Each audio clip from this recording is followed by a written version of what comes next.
हाल ही में textile manufacturer company के chairman और मैनेजिंग डायरेक्टर मिस्टर ओसवाल को डिजिटल अरेस्ट के तहत रखा गया और उनसे कई खातों में 7 करोड़ ट्रांसफर करवाए गए। हालांकि बाद में पुलिस ने इन खातों को फ्रीज करने और अब तक 5 करोड़ से ज्यादा की रिकवरी करने में कामयाबी हासिल की है। स्कैमर्स ने 82 ईयर ओल्ड इंडस्ट्रियलिस्ट से बताया कि वे मनी लॉन्ड्रिंग मामले में जांच के घेरे में हैं। इस प्रोसेस को डिटेल में जानने से पहले इससे रिलेटेड कुछ डेटा पर नजर डाल लेते हैं। हाल ही में आए सरकारी आंकड़ों की माने तो 2024 के फर्स्ट क्वार्टर के दौरान डिजिटल अरेस्ट फ्रॉड में इंडियन सिटीजन्स ने लगभग 120.3 करोड़ रुपए गंवाए हैं।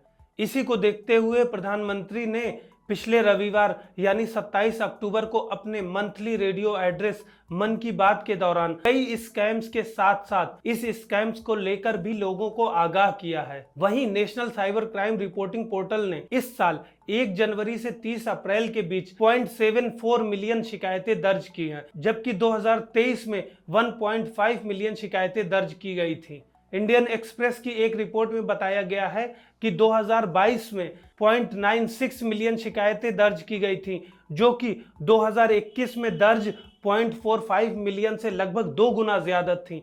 मई में ही जारी एक रिपोर्ट में Indian cyber crime coordination centre यानी I4C के चीफ एग्जीक्यूटिव राजेश कुमार ने इसी पीरियड के दौरान साइबर क्राइम में हुए नुकसान को डिटेल में बताया। उन्होंने बताया कि इंडियन सिटीजन्स ने डिजिटल अरेस्ट स्कैम में 120 करोड़ रुपए, ट्रेडिंग स्कैम में 1420.48 करोड़ रुपए, इन्वेस्टमेंट स्कैम में 222.58 करोड़ रुपए और रोमांस स्कैम में 13.23 करोड़ रुपए गंवाए हैं। Indian cyber crime coordination centre, जो कि मिनिस्ट्री ऑफ होम अफेयर्स के अंडर में काम करता है, और इसके डेटा से पता चलता है कि डिजिटल अरेस्ट की घटनाएं तेजी से आम होती जा रही हैं, जो कि हम इसके पेज से देख सकते हैं कि किस तरह 2020 से 2024 के बीच में लगातार कहीं ना कहीं 4 से 5 गुना ज्यादा केसेस बढ़े हैं। इसमें सबसे ज्यादा इंपॉर्टेंट कंसर्न की बात यह है कि लगभग 46% क्रिमिनल्स मेनली म्यांमार, लाओस और कंबोडिया से ये काम ऑपरेट कर रहे थे। आपको बता दें कि अपने संबोधन में प्राइम मिनिस्टर ने एक ऑडियो क्लिप भी साझा की,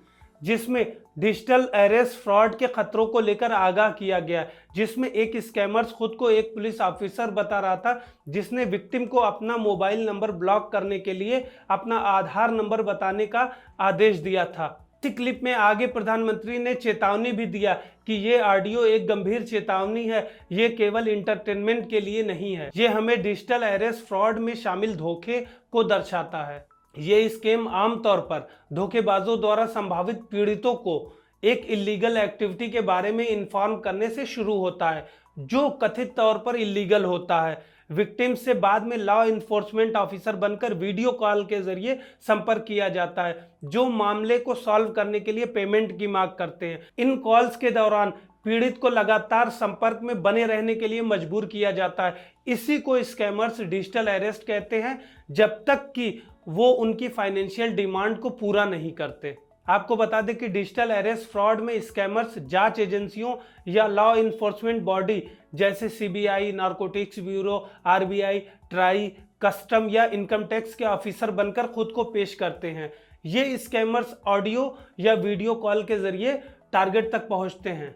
डिजिटल अरेस्ट में विक्टिम या पीड़ित को स्काइपे या किसी और कॉन्फ्रेंसिंग टूल के जरिए वीडियो प्लेटफॉर्म पर तब तक दिखाई देने के लिए या कैमरे के सामने रहने के लिए मजबूर किया जाता है, जब तक कि वे स्कैमर्स की मांगों को नहीं मान लेते। इसमें स्कैमर्स आमतौर पर ये आरोप लगाते हैं कि विक्टिम क्रिमिनल एक्टिविटी में इन्वॉल्व है, जैसे कि ड्रग्स या फेक ID जैसी इलीगल चीजों का पार्सल रिसीव करना, या तो उनके फोन का इस्तेमाल इलीगल एक्टिविटी के लिए किया गया है। अक्सर ये क्रिमिनल रियलिस्टिक बैकग्राउंड भी बनाते हैं, जैसे कि जब वो कॉल करते हैं तो वो ऐसा अपना पीछे का गेटअप बनाते हैं कि जैसे वो किसी पुलिस स्टेशन से बोल रहे हैं या गवर्नमेंट ऑफिस से कॉल कर रहे हैं, जिससे वो ज़्यादा रियलिस्टिक लगे। और यहाँ तक कि कभी कभी वे खुद वर्दी भी पहने हुए होते हैं। इसमें deep fake video, fake arrest warrant और अन्य फेक डॉक्यूमेंट के साथ सोफिस्टिकेटेड टैक्टिक का उपयोग करके लॉ इन्फोर्समेंट ऑफिसर बनने का दिखावा किया जाता है। कुछ मामलों में स्कैमर्स दावा करते हैं कि विक्टिम्स का कोई करीबी रिश्तेदार या दोस्त या बेटा किसी क्राइम में शामिल है और उसे अरेस्ट कर लिया गया है। जैसे कि विक्टिम के बच्चे को इलीगल सामान या ड्रग्स के साथ पकड़ लिया गया है या उसे पुलिस थाने में अरेस्ट कर रखा गया है। यहाँ धमकी और डराने धमकाने का इस्तेमाल करके ये क्रिमिनल्स लोगों से बड़ी बड़ी रकम ट्रांसफ़र करने के लिए परेशान करते हैं, जो कि कुछ लाखों से कई करोड़ तक हो सकती है, जो कि हमने स्टार्टिंग में ही एग्जाम्पल में देखा। उम्मीद है कि डिजिटल अरेस्ट टॉपिक आप लोगों को क्लियर हो गया होगा। नेक्स्ट टॉपिक हम इससे रिलेटेड उन लोगों को जानने की कोशिश करेंगे जिनके अकाउंट्स का जाने अनजाने में इन स्कैमर्स द्वारा इलीगल मनी ट्रांसफ़र में यूज़ किया जाता है, जिन्हें टेक्निकल टर्म में हम मनी म्यूल कहते हैं।